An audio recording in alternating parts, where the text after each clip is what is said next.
Rajput news के साथ मैं हूं शहनीला अयाज। खबर शामिल करेंगे तांदलियावाला से। तांदलियावाला डॉल्फिन पुलिस की तैनाती के हवाले से असिस्टेंट कमिश्नर ऑफिस में इफ्तिताही तकरीब। तफसीलात के मुताबिक तकरीब में MPA Chaudhary Adil Parvez Gujjar, assistant commissioner Numan Ali, Mian Shahzad Ahmad भट्टी, तहसील सदर PTI तांदलियावाला, SP सदर राना मोहम्मद अशरफ, DSP नासिर मुश्ताक, DSP नज़र अब्बास, SHO भी शरीक। PTI कारकुनान और शहरियों की कसीर तादाद भी मौके पर मौजूद। तकरीब में MP आदिल परवेज़, SP राना अशरफ और AC नुमान अली ने खिताब किए। डॉल्फिन फोर्स की तैनाती पर शहरियों ने MPA आदिल और डॉल्फिन फोर्स के लिए जिंदाबाद के नारे लगाए।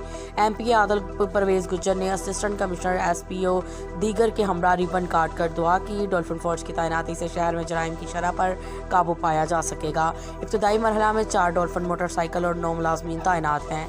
शहरियों से अपील है कि डॉल्फिन फोर्स के साथ तावन करें। कैमरा टीम के साथ राना, फैसल, इशफाक। मजीद खबरों के लिए देखते रहें राजपूत न्यूज़।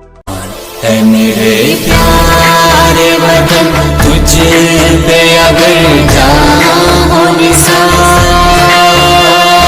मैं समझूंगा ठिकाने लगा सरमा।